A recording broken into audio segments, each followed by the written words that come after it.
Gracias que nos acompaña. Le damos la más cordial bienvenida en nombre de todas y todos los que hacen posible esta emisión a una nueva serie de Canal 11, México Vive, Nuestro Ambiente. Para el programa de hoy tenemos preparado un capítulo con un tema importante, aunque algunos no lo crean que es importante: el cambio climático. Es un asunto indudablemente envuelto en una polémica internacional. Hay quien insiste en que esto no sucede e incluso hay quien dice desde el norte que ni existe. Hoy aquí vamos a analizar en qué consiste el cambio climático, cuáles son las causas y sobre todo las consecuencias.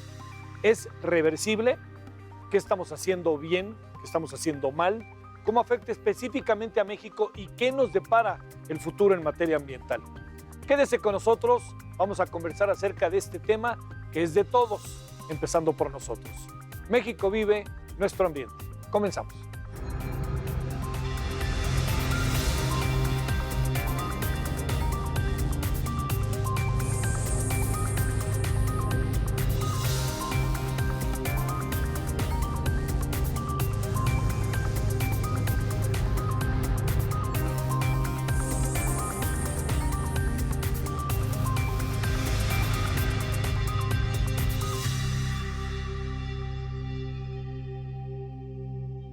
Gracias que nos acompaña. México Vive Nuestro Ambiente, un capítulo más de esta serie en donde estamos discutiendo a detalle todo lo que tiene que ver con el medio ambiente, el papel que juega México y le diría yo las dificultades, los pros, los contras que tenemos en relación al tema. Hoy vamos a abordar un asunto de enorme relevancia, un asunto mundial, pase lo que pase, diga lo que digan algunos, que es el tema del cambio climático. Tenemos un conjunto de especialistas de primerísimo orden. Definamos qué es, qué está pasando, por dónde van las cosas, los temas internacionales que son muy importantes. El cambio climático no es un asunto que pueda uno ver del río Bravo al Suchiate, ¿no? O sea, es un asunto que se extiende hacia mares, hacia las fronteras, etcétera. Hoy con nosotros la doctora Amparo Martínez, directora general del Instituto Nacional de Ecología y Cambio Climático del INEC. Doctora, muchas gracias. Gracias. Es un gusto. Bienvenida. Gracias. También con nosotros Rodolfo Lassi, director de Medio Ambiente de la Organización para la Cooperación y el Desarrollo Económicos, la OCDE. Rodolfo, muchas gracias. Al contrario, gracias a ustedes por invitarme. Gracias.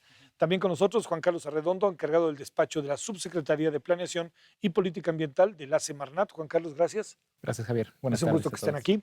Y también el maestro Martín Ibarra Ochoa, subgerente de Monitoreo Atmosférico Ambiental, encargado del área de pronóstico a medio y largo plazo del Servicio Meteorológico Nacional de Conagua. Maestro, bienvenido. Muchas gracias a todos. Es un gusto, gracias. A ver, entremos con estas cosas. ¿Qué es el cambio climático, maestro? Doctor. Bueno, pues el cambio climático es la modificación de patrones de físicos, digamos, dentro de la atmósfera, el océano y toda esta composición que se da dentro de lo que se llama sistema climático. Es una modificación no solamente de temperaturas, sino de patrones de viento, de humedad, de precipitación. Y una cosa que es importante decir es que el clima, que es una dimensión que se da justo donde está la superficie de la Tierra, la primera capa de la atmósfera, en la troposfera, ha cambiado siempre. Desde que el planeta se formó y ha evolucionado, siempre ha cambiado, pero por diferentes motivos, con diferentes direcciones.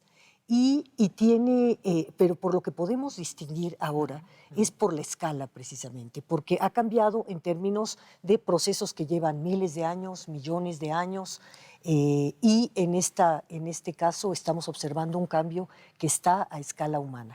No pudo haber pasado antes si no nos dimos cuenta y no medíamos, o realmente estamos ante un cambio hoy en el siglo XXI dramático. Absolutamente estamos ante un cambio diferente. Estamos ante un cambio que tiene una escala que solamente viendo todos los procesos naturales que han ocurrido para los cambios anteriores y los plazos en los que se han dado, indudablemente tiene la mayor influencia de la especie humana. Sí, así de fácil. Rodolfo, ¿qué agregamos a esto? En esta dinámica que yo le preguntaba ahorita, Amparo, y luego extensivo te pregunto, Nos estamos dando cuenta ahora y antes no nos dábamos cuenta, medíamos, no medíamos, ¿cómo lo íbamos sabiendo, Rodolfo?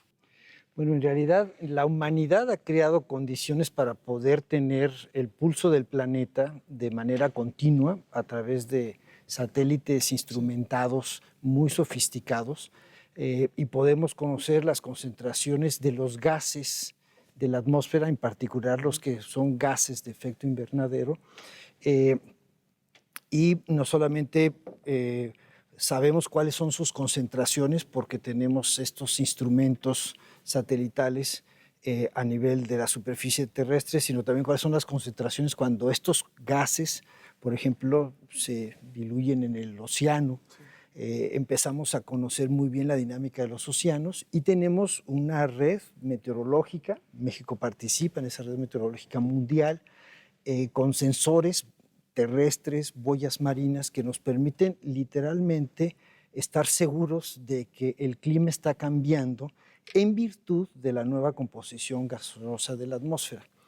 Es un problema global que se ha discutido mucho en los últimos 30 años de si es de origen antropogénico o no antropogénico, y toda la ciencia, la evidencia científica que tenemos es que es de origen antropogénico.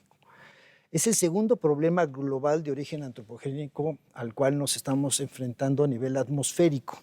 ¿Sí? Hay otros problemas globales en medio ambiente, como la pérdida de la biodiversidad, la sobrenitrificación de los cuerpos de agua y los océanos, etcétera.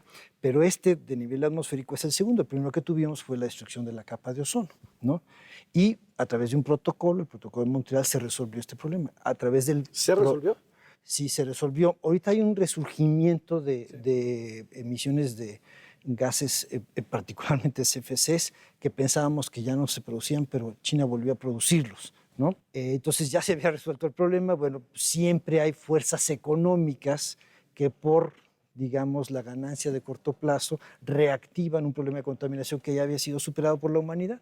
Bueno, en el problema del cambio climático tenemos el Acuerdo de París ahora recientemente, se firmó en Río de Janeiro en el 92, una convención marco de Naciones Unidas para atender el problema, y desde entonces estábamos buscando mecanismos prácticos pues, para poder evitar que la temperatura aumentara a 2 grados centígrados globalmente en promedio, ¿sí? La verdad es que para México en particular 2 grados centígrados no es un escenario seguro climático, y nosotros, los mexicanos, en las negociaciones del Acuerdo de París pedimos que fuera 1.5 el objetivo real del Acuerdo de París, y entonces estamos haciendo las gestiones. Después seguramente aquí mis colegas van a platicar qué es lo que estamos haciendo para incrementar la ambición a nivel global, para evitar un escenario en el cual aumente la temperatura 1.5 grados centígrados en promedio y no 2. Entonces nosotros estamos haciendo todo lo posible en todos los organismos internacionales para que así sea, ¿sí? Entonces agregaría que es global, es de origen antropogénico, tenemos metas y compromisos muy precisos. Sí. A ver, ¿qué es, Juan Carlos, qué es lo que le pasa a la Tierra, qué es lo que le pasa a los seres humanos con el cambio climático? Bueno, básicamente lo que ocurre es, tal como lo mencionó la doctora Amparo, pues hay un cambio en lo que nosotros observamos en la atmósfera. ¿Qué ocurre en principio? Pues en la cotidianidad. En la cotidianidad de la gente. Pues básicamente los patrones del clima que en el día a día se manifiestan a través de la meteorología. O sea, ¿cuál es el estado del tiempo el día de hoy? Bueno, pues hoy hace calor, hoy hace frío, está lloviendo, hay tal porcentaje de humedad. Si esas medidas que se hacen durante 30 años coinciden en un cierto rango, pues eso te da el clima. Pero en la cotidianidad, lo que se está observando es que gracias, entre comillas, a esos cambios que se están observando en los patrones generales de largo plazo, que es el clima, en el día a día están ocurriendo fenómenos como lluvias extremas, fuera de temporada, huracanes que de repente se manifiestan con una fuerza mayor o una intensidad mayor a lo que se hubiera esperado, en mayor frecuencia, en lugares donde de repente no había habido o durante muchas décadas no se había manifestado, olas de calor súbitas, de repente alguna nevada fuera de temporada o en una cantidad muy importante más allá de lo normal, ¿no? Del promedio que se tiene históricamente. Entonces, este tipo de manifestaciones del clima, que es en la parte meteorológica, en el día a día, pues básicamente lo que hace es afectar la vida de las personas. Si hay una ola de calor en una ciudad, en un entorno urbano, ¿está preparada la ciudad para ello o no? ¿Tengo que hidratarme más o no? ¿Tengo a la mano la hidratación o no? ¿Cambia cómo vivo yo en mi casa, en mi departamento, en mi oficina? No. ¿Tengo el aire acondicionado que me permite estar con un cierto nivel de confort o no? Si en lugar de una ola de calor es una lluvia extrema, pues bueno, lo vemos de repente aquí en la Ciudad de México y en otras ciudades del país y del mundo. ¿En qué momento hay una disrupción del movimiento de la gente, de las mercancías, y ya no puede uno pasar, tiene uno que regresarse, pierde uno tiempo, queda uno atorado, pierde los bienes, pierde su coche, pierde su casa? Entonces, realmente la manifestación del cambio climático en el día a día a través de estos eventos extremos, que son más allá de lo normal, de lo que se tiene históricamente registrado, pues afecta de manera directa e importante la vida de las personas. Y obviamente eso se puede llevar no solamente desde la parte individual, sino una parte más de sociedad, a una parte de país. Entonces podemos observar en algunos casos, cuando hay cierto tipo de huracanes, por ejemplo, que afectan alguna región del país, se para la actividad económica, se para la actividad turística, tiene uno que desembolsar dinero, ¿no? Pagar seguros, reconstruir, recuperar la actividad social, económica, tu medio de subsistencia, ¿no? Si dependías tú y tu familia de algún cultivo y ese cultivo se ve afectado por un fenómeno de esta naturaleza, ¿qué haces al respecto? ¿Quién te apoya? ¿Quién te ayuda a recuperar ese cultivo? ¿Cómo sales de tu situación precaria en la que puedes estar asociada a un fenómeno de esta naturaleza? Entonces tiene impactos muy directos, muy tangibles e incluso cuantificables, no solamente en términos de la parte climática, sino incluso económica.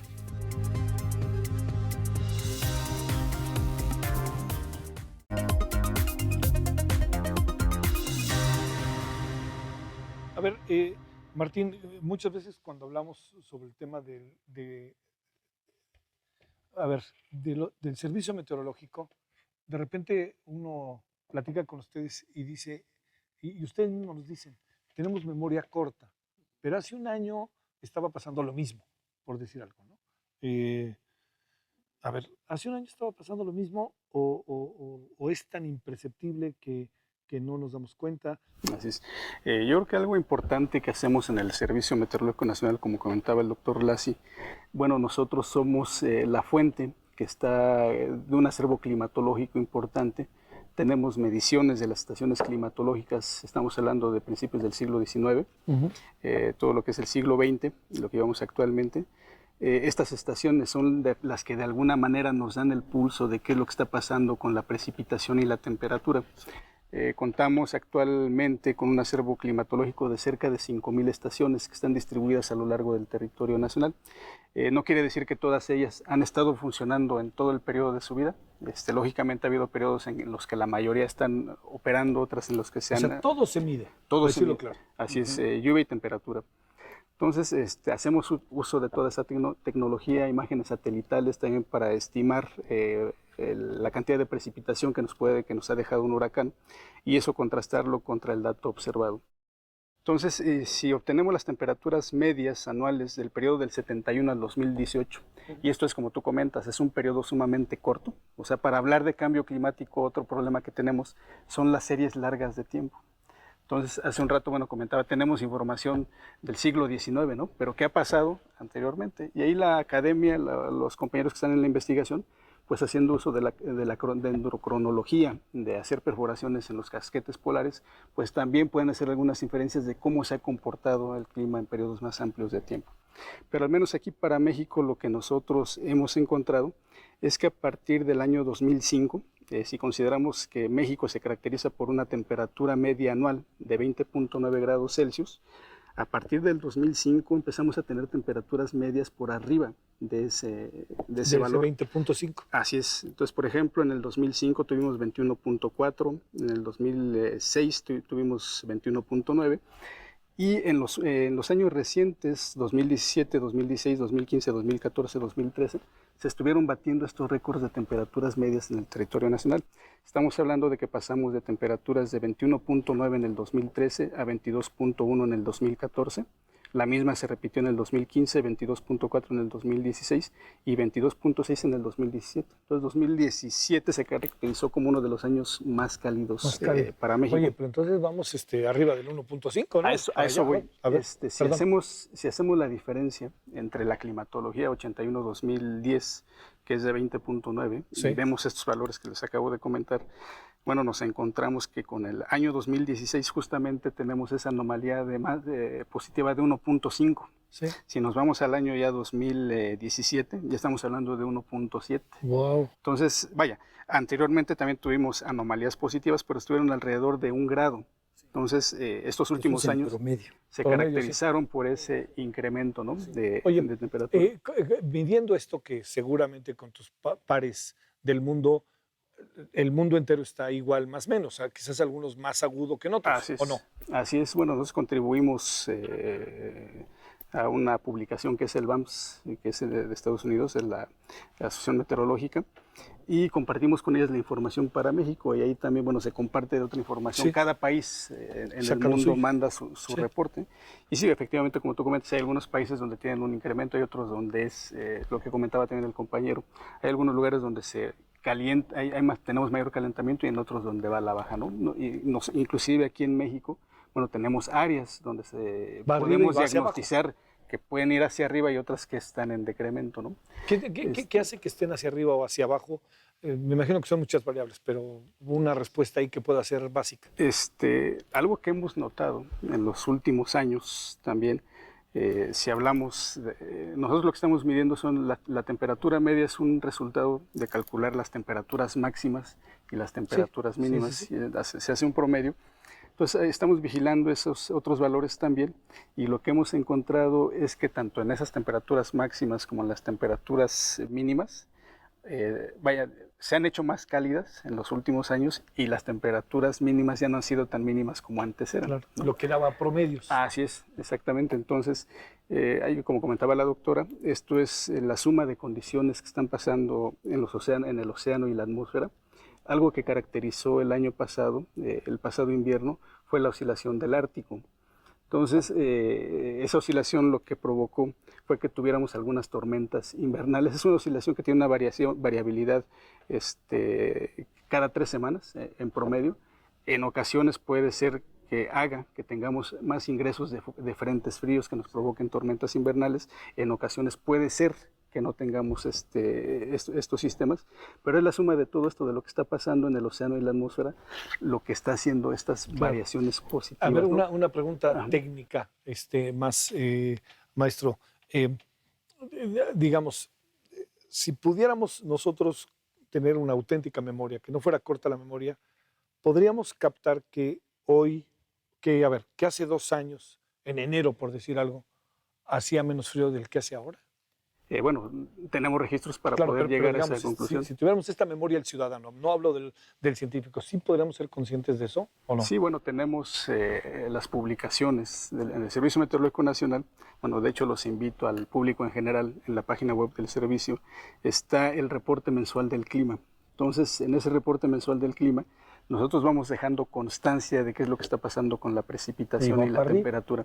Entonces, eso es lo que nos permite a lo largo del tiempo, pues saber qué es lo que está pasando con el clima. Entonces, ahí nos podemos dar cuenta de cómo está ese parámetro, ¿no? De qué es lo que está pasando en materia de esas variables en México. A ver, Rodolfo, has estado en gobiernos de la ciudad, del país, y ahora estás en la OCDE. Esta dinámica internacional de la cual parece un lugar común, pero que tiene un peso real, que es la de quienes creen que existe y quienes dicen que no existe. Que conste que no dije que no creen que existe, sino dicen que no existe, ¿no? A ver, te diría, ahí, ¿cómo tú ves las cosas después de tanto tiempo de estar en el tema? A ver, digamos, ¿por qué Trump dice que no? Así te diría, por más obvio que sea, pues es el presidente del país más poderoso de la Tierra, ¿no? Bueno, yo creo que él está expresando pues a un conjunto de intereses económicos que están muy vinculados con los grandes emisores de gases de efecto invernadero. Estoy hablando de siderúrgicas, carboeléctricas, la industria, pesada de los Estados Unidos, que de alguna manera, o inclusive la industria manufacturera de automóviles que depende del petróleo y de los combustibles fósiles en lo general, que de alguna manera pues no les conviene revertir o migrar hacia una economía de bajo carbono porque su negocio es emitir carbono y todavía no tienen las tecnologías de cambio. Entonces, lo que hay que hacer es eso, promover tecnologías de cambio y que estas industrias y estos grandes corporativos pues sean parte de la solución y no parte resistiva al cambio, ¿no? Entonces, hay una circunstancia económica que ahora tiene una expresión política que siempre ha estado presente en las discusiones de los problemas ambientales, ¿no? No sé si recordarán ustedes, aquellos que nos formamos en los años 70, 80 en esto de la ingeniería ambiental o las ciencias ambientales, leíamos el libro famoso de Raquel Carson de La Primavera Silenciosa. Ella hacía una denuncia del DDT y los plaguicidas que en los Estados Unidos se habían usado de una manera excesiva y estaban matando a la vida silvestre hasta que los prohibieron, ¿no? Pero cuando surgió esta denuncia de Raquel Carson sobre el DDT, pues toda la industria que producía el DDT, inclusive la agricultura, los sectores agrícolas se le echaron encima. Cuando el doctor Molina dijo, oigan, los FCs, que son una sustancia inerte y que no reacciona con nada en la troposfera, en la estratosfera, está destruyendo la capa de ozono y nos va a destruir como planetas, se le echaron encima a la industria química, ¿sí? Y gastaron más dinero en la crítica a la ciencia que en la solución del problema. ¿Qué cosa? Entonces, siempre surge así, los poderes establecidos, en este caso económicos, industriales, no quieren cambiar porque también son maquinarias muy difíciles de cambiar. Cuando uno va en barco y desea cambiar el rumbo, ¿no? Pues lentamente va cambiando el rumbo y no hay tanto problema porque el mar es abierto.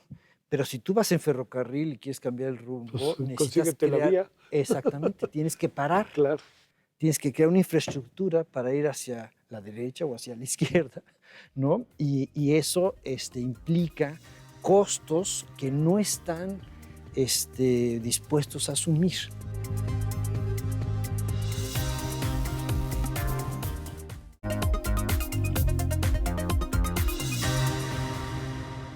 A ver, Juan Carlos, digamos, de alguna otra manera creo que se ha esbozado lo que México viene haciendo.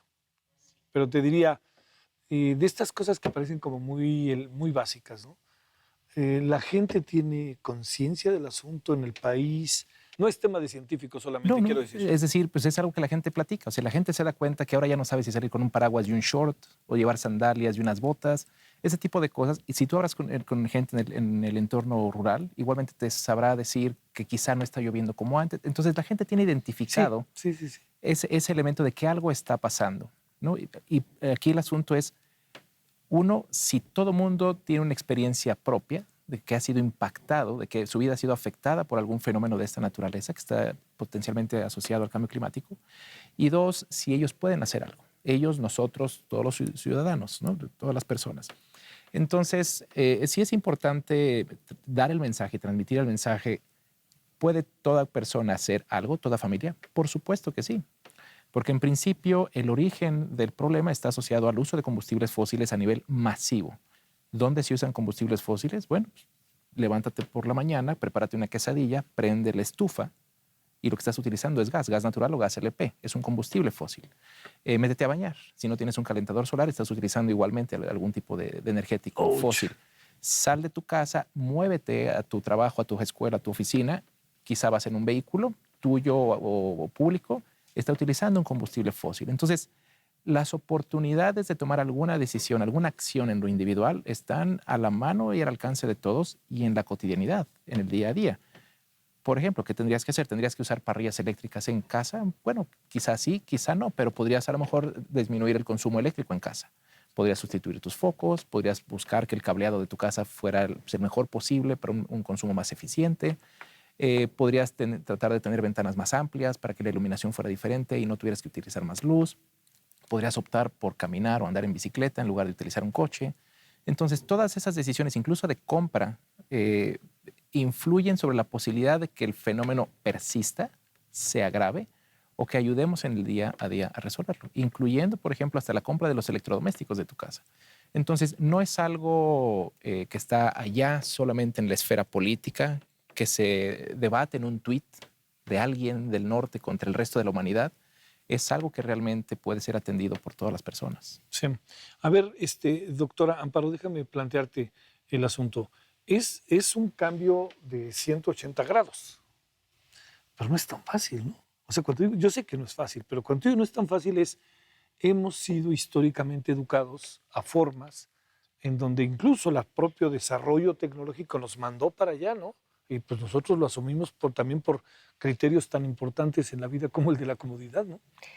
Efectivamente, y ahí está, yo creo que yo estoy muy de acuerdo con esta cuestión de los mensajes binarios y cómo se tienen que mandar. Y yo creo que una de las cuestiones más importantes que entender en el cambio climático es que no es que el cambio climático ahora sea el causante de todos nuestros problemas. Sí, claro. El cambio climático ha venido a agudizar crisis que ya teníamos. Entonces, si teníamos una crisis ambiental, una crisis energética, distintos tipos de crisis económicas, crisis sociales y culturales, el cambio climático lo que viene es agudizar las interacciones entre ellas. De hecho, yo creo que una cuestión importante a recalcar es que si bien la manifestación del cambio climático es física y química y biológica, los orígenes son realmente socioeconómicos. Ya comentábamos que son formas de desarrollo que se adoptaron en un cierto momento en donde no conocíamos totalmente las consecuencias. Ahora, conforme ha ido avanzando esto, ya conocemos las consecuencias y sobre todo ya tenemos alternativas, ya lo podemos cambiar. Y por eso fueron todos los países del mundo reunidos en la ONU los que hablaron de tener objetivos de desarrollo sostenible, que a unos cuantos meses después los acuerdos de París, después de 21 años de reuniones sobre cambio climático, llegaron al consenso de que había que cambiar el rumbo del desarrollo y que había que cambiar realmente para poder evitar el seguir en este camino. Entonces, yo lo que creo que es que efectivamente es difícil ir dando los cambios, pero los tenemos que dar a muy distintos niveles, desde trabajar ambientalmente, trabajar con distintas tecnologías, el ir cambiando estilos de producción y de consumo, el cuidar los ecosistemas. Entonces tenemos también muchas pistas de actuación. En algunos países, algunos serán más fáciles o más accesibles que otros y podemos ir caminando en ese sentido. Entonces creo que si bien es la amenaza más grande que ha tenido la humanidad en los últimos decenios, está también pleno de oportunidades por los conocimientos que tenemos actualmente para cambiarlo. Entonces, teniendo como base una decisión planetaria de que hay que cambiar el rumbo, es el momento de que todos los países nos metamos en ello realmente. Sí. Y creo que esa es la gran oportunidad. Martín, a ver, ¿a ustedes les ha cambiado el esquema de medición? ¿Ya se han encontrado cosas auténticamente nuevas? ¿Lo vas como especialista, lo vas viendo, sintiendo, conociendo? Sí, de hecho, bueno, ya hay estudios, otros compañeros que están en el ámbito académico de investigación, bueno, ya hacen asociaciones de qué es lo que pasa, por ejemplo, cuando tenemos un evento del fenómeno del Niño. Sí. Entonces, bueno, aquí en México la experiencia que tenemos, por ejemplo, es del Niño del 82-84, del 97-98, que eso nos provocó un déficit de precipitación muy importante y sequías muy fuertes aquí en el territorio nacional, sobre todo en 82-84 y 97-98. Inclusive en 97-98 fue cuando tuvimos un impacto muy fuerte en materia de incendios forestales, o sea, grandes áreas forestales fueron siniestradas, hubo pérdida de vidas humanas y eso de alguna manera ha estado detonando pues tenerle más atención a este tipo de fenómenos. Yo creo que podemos decir que inclusive a partir de ese evento que tuvimos del 97-98 fue cuando tuvo más, se jalaron los reflectores un poquito hacia la cuestión climática, ¿no? Y qué impactos puede tener en la sociedad. Cuando nos comparamos como país en términos de este servicio, ¿estamos muy en pañales? ¿O qué es lo que sucede? Porque quizás científicamente estamos en muy buen nivel, pero digamos, es un todo, ¿no? Es un todo integral de cosas. Sí, yo diría que estamos tenemos que fortalecer la estructura del Servicio Meteorológico Nacional. A veces se dice, detrás de una medición hay mucho trabajo que está hacia atrás, hay que ver si la medición es confiable, hay que hacerle controles de calidad, hay que hacerle análisis de homogeneidad de información, y para eso necesitamos gente especializada. Entonces, se ha invertido el Servicio Meteorológico Nacional, así como otras instituciones, el INEC, el INTA, la UNAM. Tenemos la gente que puede hacer eso, ¿no? Entonces, seguramente en los próximos meses tendremos que hacer un trabajo de coordinación con ellos para poder tener esa información lo más afinada también posible e ir teniendo redes de medición más completas, ¿no? Sí. Es que lo que está diciendo precisamente Martínez es que nosotros tenemos un compromiso en el Acuerdo de París de crear alertas tempranas. De París. Sí, pero la verdad es que el primer derecho climático que uno tiene ahora en este problema global es saber si su vida está en riesgo o no. Claro. Entonces, todo este sistema de medición es muy importante porque debemos dar alertas tempranas a la población para que en caso de que vaya a haber un deslave, una inundación, una onda de calor, se proteja.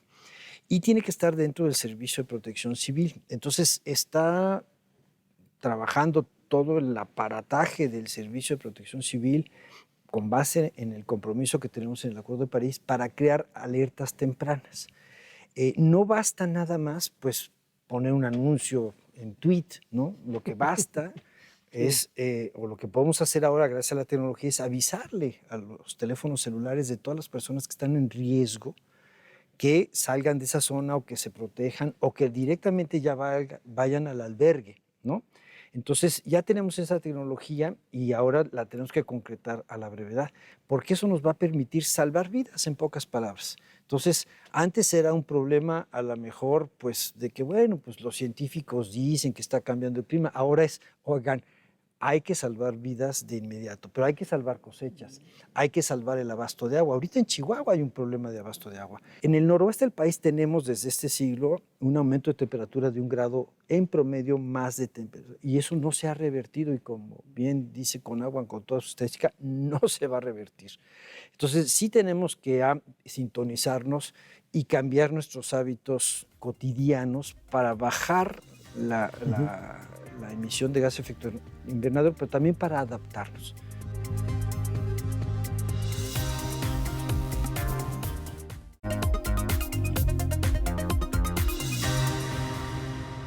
Efectivamente, creo que es importantísimo esta parte de los compromisos que tenemos de las alertas tempranas, y esto está muy ligado a fortalecer la capacidad adaptativa en la población para poder avanzar hacia, hacia distintos procesos de adaptación. ¿Y esto qué quiere decir? Bueno, uno, que tenemos que aprender a reconocer cuál es la vulnerabilidad, a qué somos vulnerables con respecto al clima en cada una de las regiones de nuestro país. Tenemos que saber por qué somos vulnerables, cuándo somos vulnerables y a qué somos vulnerables. Para esto nosotros hemos estado trabajando en el INEC y en el sector ambiental en general, en un atlas nacional de vulnerabilidad al cambio climático. Y vamos directamente con este tipo de meteoros y de factores que ya comenta el colega de Conagua. Entonces, el mejorar, el fortalecer la capacidad adaptativa quiere decir, por un lado, disminuir nuestra vulnerabilidad ante ciertos riesgos, ante los cuales las alertas tempranas son muy, muy impresionantes, pero también el mejorar la capacidad adaptativa quiere decir saber qué hacer después y qué hacer hacia futuro. Si tenemos que cambiar cierto tipo de cultivos porque en los escenarios que se prevén ya no vamos a poder cultivar tal cosa, si tenemos que cambiar muchas poblaciones de lugar o construirlo de manera diferente, eso también tiene que ver. Si tenemos que saber con qué instituciones nos tenemos que coordinar cuando pasa tal cuestión, cuando pasa tal otro fenómeno, también eso lo tenemos que fortalecer dentro de las instituciones y entre los distintos sectores de la población. Para eso tenemos muchos ejemplos, se han trabajado cuestiones pilotos, porque no decimos el que tenemos que hacer grandes planes para una adaptación en cada uno de los sitios, porque eso no puede ser. La adaptación es un proceso, y un proceso que tiene que ver con lo que vayamos haciendo. Entonces, en la medida que vayamos tomando medidas, organizándonos mejor por comunidades, sabiendo ante qué riesgos tenemos que responder, pues va a ser posible que cambiemos incluso los riesgos. a La los que doctora vivimos. Amparo es muy modesta, pero en realidad ella eso que acaba de decir ya lo hizo físicamente. Cuando ella fue a una comunidad que se inundaba en Tabasco a construir palafitos con mujeres que son las que en realidad se quedan en el campo cuando luego vienen estos huracanes y son las que se hacen responsables de los animalitos, de los niños, de los ancianos y de la economía local. Entonces, efectivamente, hay que adaptarnos, hay que ser incluyentes, hay que lograr la equidad de género ante estos fenómenos, hay que ser resilientes de acuerdo a las vulnerabilidades y eso hay que hacerlo de manera conjunta con la población. Y el INEC, por impulso de la doctora Amparo Martínez, lo hizo en estas comunidades de Tabasco, creando Y de Veracruz y de palafitos Quintana Roo. para Veracruz y Quintana Roo. proteger los bienes, para a su vez poder rescatar a la población, porque la población ante inundaciones ahí se quedaba, porque iba a perder no solamente las Sí, casas, se quedan a cuidar. se quedan a cuidar. Entonces, sí yo creo que esto que ya existen muy buenos ejemplos, se debe de replicar en todo el país, ¿sí? En Sonora, bueno, pues hay un estrés hídrico terrible por estas altas temperaturas, pero igual está sucediendo pues en las bajas, o está sucediendo, por ejemplo, en Yucatán, problemas con el sargazo, que también lo está Sí, enfrentando. que se está viendo acá. ahorita que es un problema que va de Chetumal hasta Cancún, ¿no? De hecho, es en todo el Caribe, no es un problema nacional nada más. No, pero ante esto, lo que es muy claro es que los procesos de adaptación y de capacidad adaptativa implican cambios estructurales en todas las regiones. No se trata, a diferencia de lo que hace Protección Civil y qué es lo que se debe hacer, de enfrentar un fenómeno en particular. Para y todo resolver esto, en concreto esto algo. es para cambiar las tendencias que tenemos en las distintas zonas de acuerdo a cómo sabemos que puede venir, que pueden ser los escenarios de cambio climático. Sí. Entonces, esta parte de que no sean nada más arreglos aislados, sino con una visión de también cómo vamos a enfrentarlos con mitigación de emisiones, con acciones, con disminuir las desigualdades entre la población, en el género y todo esto, pues es lo que nos está diciendo que los procesos de disminución de la vulnerabilidad van a fortalecer además, a propiciar un bienestar social en cada sitio. A ver, Juan Carlos, un asunto que, bueno, además, finalmente cuando hablamos mucho de cambio climático, como que cuesta, yo entiendo que es un todo, pero el mar juega ahí como que no, juega un papel ahí central, lo que está pasando ahorita que hablábamos del Caribe. Pero, a ver, Juan Carlos, ¿qué se hace en el país? Que esto es algo, y usted, y más tú como parte del Semarnat, o sea, yo le diría, entiendo que ya se peleó hace algunos años este señor, y entiendo que lo que hace cada quien, pero digamos, ahorita, ¿qué es lo que se hace en el país en ese sentido? Pues obviamente el Estado con E mayúscula, ¿no? Y en este caso a través del gobierno federal, pues obviamente tiene una fuerte responsabilidad en asegurar el bienestar de la población, en darle a conocer ante qué está expuesto, cómo atender este problema, cómo no perder sus bienes, cómo ayudarle a responder, pero al mismo tiempo cómo facilitar y dar las indicaciones correctas, la política que indique hacia dónde tenemos que movernos para una economía de bajo carbono. Sí. Entonces, ¿cuál es el quehacer en sí por parte del gobierno? Bueno, por un lado, hablando del gobierno, quizá no solamente el Poder Ejecutivo, sino incluso el Legislativo, por un lado, pues es qué cosas tengo que regular, qué leyes tienen que existir, para qué fuentes de emisión de gases de efecto invernadero, de tal forma que nos lleven a tratar de reducirlas. Existe una Ley General de Cambio Climático que de hecho fue reformada el año pasado, se acaba de publicar este viernes pasado en el Diario Oficial de la Federación, una versión modificada que incorpora ya las metas que vienen del propio Acuerdo de París y la propia meta que en México propuso para el Acuerdo de París en el 2015. Eso ya está reconocido en la ley. Entonces, el marco legal que te define qué le toca hacer a estados, municipios y la federación, por supuesto, cuáles son las instituciones de coordinación que deben de darse para que esto funcione. Por ejemplo, una comisión intersecretarial de cambio climático que básicamente coordina la discusión en el plano federal en 14 de las 19 secretarías de Estado que se tienen en el gobierno federal. ¿Qué le toca hacer a la Secretaría de Turismo? ¿Qué le toca hacer a la Secretaría de Economía, a Zagarpa, al propio Semarnat, etcétera? Entonces, esa es una parte institucional, es una parte legal, obviamente, la política pública que debe de marcar la pauta hacia dónde tenemos que ir. Entonces, tiene que haber claridad sobre qué vamos a hacer para reducir las emisiones del sector transporte, del transporte público, del transporte privado, qué vamos a hacer en materia de eficiencia energética, de cómo se usa, de cómo se consume la energía en el país, de cómo se genera la electricidad, ¿no? Entonces, todo esto es parte de las políticas públicas que se tienen que generar y que se generan en México. Obviamente no es solamente la Semarnat, sino de manera amplia el gobierno federal. ¿Por qué? Porque sectorialmente cada quien tiene una cierta responsabilidad. En el caso específico de Semarnat es ayudar a coordinar toda esta labor del quehacer climático a través de las instituciones que existen, la Comisión Intersecretarial de Cambio Climático y otro espacio institucional que es el Sistema Nacional de Cambio Climático, en donde un par de veces al año, por lo menos, nos reunimos las dependencias que formamos parte de la Comisión Intersecretarial, junto con las representaciones de las 32 entidades federativas, las representaciones de los municipios a través de sus federaciones o asociaciones, el propio Congreso y el Consejo de Cambio Climático, que es un órgano asesor del gobierno federal, de académicos, sector privado, etcétera, para discutir y tomar decisiones sobre qué nos toca hacer a cada quien. Entonces, desde la propia Semarnat, obviamente es impulsar el tema, perdón por la palabra, es transversalizar el tema, básicamente que todo el mundo tenga claro qué es lo que puede hacer desde su propio sector, coordinar la acción interinstitucional y además de todo esto, un elemento fundamental es cómo financiamos y cómo pagamos todo el quehacer en todos estos temas. Entonces, la parte de la movilización de los recursos públicos y privados hacia este tema no es menor. Yo creo que es una de las partes fundamentales que puede revertir justamente lo que mencionaba Rodolfo de cómo combate los intereses económicos que dicen que no, aunque sí, para tratar de tener un tipo de desarrollo, un tipo de formas de vida que son diferentes, de menor nivel de emisiones y mejor preparados ante los posibles fenómenos que se puedan presentar.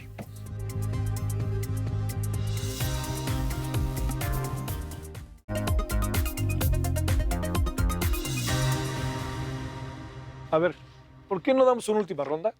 Y les planteo lo siguiente. Hace un momento que conversábamos las ideas que son importantes, centrales, entiendo que tendremos que quedarnos mucho tiempo a revisar. Una de esas, todos tenemos la aspiración de convencer a Trump de algo, ¿no? Pero pues camina como pato, gasta como pato, pues es pato, ¿no? Entonces, si te parece, Martín, empecemos, damos una ronda. Estas ideas que es importante que el público las atrape y tenga conciencia de este asunto. En breve, tenemos 7 minutos. Claro, yo creo que invitarlos a documentarse sobre la cuestión meteorológica y climatológica. Sí. Sabemos que, bueno, la información que tenemos, que provee el Servicio Meteorológico Nacional, seguramente resultará un poco técnica. Estamos haciendo un esfuerzo muy importante para poder llegar a un espectro de población donde pueda ser más comprensible el tema. Entonces, socializar con qué es lo que está pasando con el tema de la meteorología y la climatología, que ellos estén abiertos a consultarlo. La parte, me voy a ver un poco técnico también, la parte de redes de medición, sigo haciendo un poquito hincapié en ese punto. Tenemos, así es, muchas veces tenemos el problema de vandalismo en las estaciones de medición que están situadas en la... ¿Qué se roban, Pues o se roban porque les causa curiosidad algún sensor o la agarran de tiro al blanco, ¿no? Con la resortera o con alguna escopeta o con... Bueno. ¿no? Entonces, es importante mantener esa infraestructura, que sean conscientes cuando vean una estación, pues que está sirviendo para algo. También es un parámetro que nos da idea de qué es lo que está pasando en su región. El otro tema es, bueno, en el Servicio Meteorológico Nacional nosotros hacemos los dictámenes técnicos para las declaratorias de emergencia y de desastre. Entonces, como se comentaba anteriormente, cuando tenemos un evento, un ciclón, un frente frío, una onda de calor, una tormenta invernal, pues nosotros somos los encargados de hacer esos dictámenes y que entonces la federación pueda encauzar algunos recursos hacia esas regiones. Yo creo que algo muy importante es que la gente, ya a escala local, que sabemos que está en áreas vulnerables y que con el apoyo de todas las autoridades estatales y municipales, pues que tome las previsiones para que si en una ocasión tuvieron el problema de que se desbordó un río y sufrieron inundaciones, pues tener otra alternativa. Sabemos que es difícil, pero yo creo que si no hacemos algo, vamos a estar teniendo siempre el mismo problema, ¿no? Y cada vez que tengamos un ciclón, cada vez que tengamos una tormenta, pues va a ser muy recurrente ese tema. Entonces, oye, pero algunos, ¿cómo han aprendido a salir rápido del problema, no? Así es, sí, ya la gente ya también ha mejorado su forma de actuar. Sí. También, como se comentaba, la forma de difundir la información. Ahora se están utilizando todas las herramientas tecnológicas que pueden llegar, que se tienen con mayor alcance. En el Servicio Meteorológico Nacional se tiene un protocolo de tiempo severo para informar al Sistema Nacional de Protección Civil, a los gobiernos de los estados, y de ahí se desencadena toda una serie de acciones. Y serían las ideas con las... Sale. A ver, en breve. Bueno, gracias, Javier. Uno es tener claro, entender en el entorno familiar o de sus comunidades, de su trabajo, qué está en riesgo, ante qué están expuestos, cómo viven, qué pueden cambiar, aquello que sea accesible, que no sea muy oneroso, pero que les permita participar de este proceso de cambiar el esquema de desarrollo del país.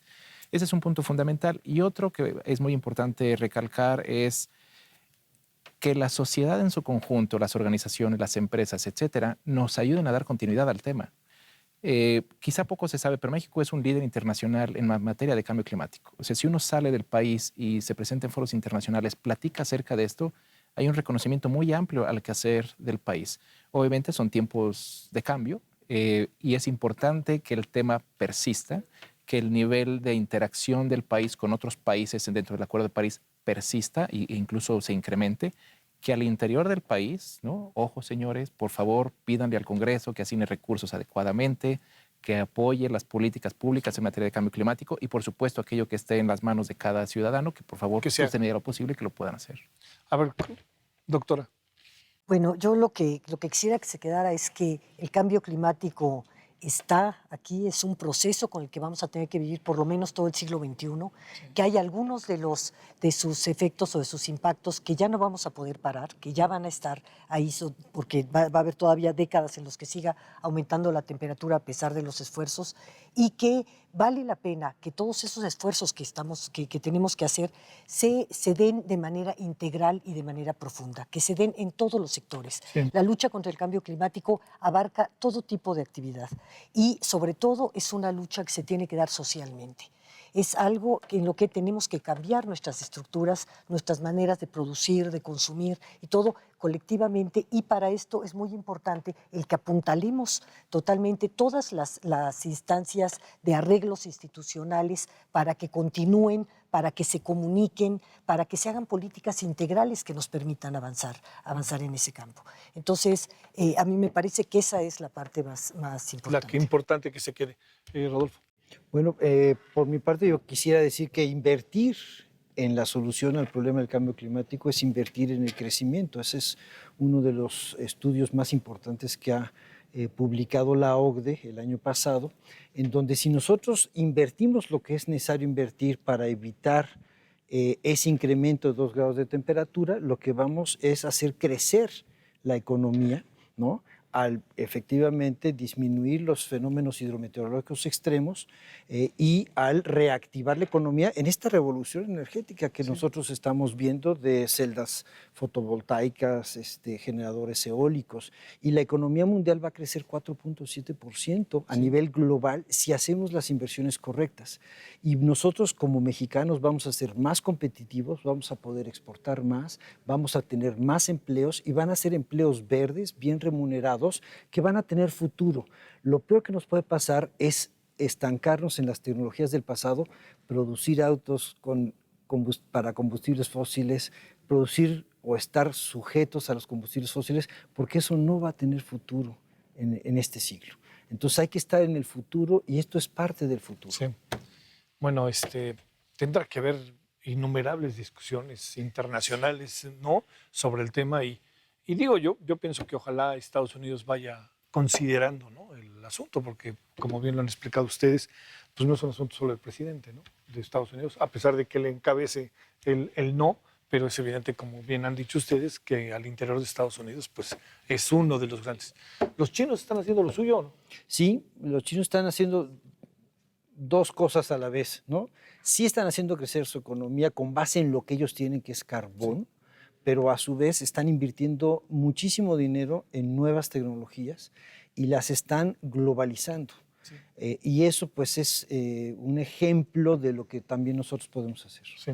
Martín, muchas gracias. Muchas gracias, Rodolfo. Muchas gracias, doctor. Gracias. Muchas gracias, Carlos. Gracias. Muchas gracias a usted que estuvo con nosotros. México vive nuestro ambiente. Cambio climático. Bueno, aquí seguimos. Gracias.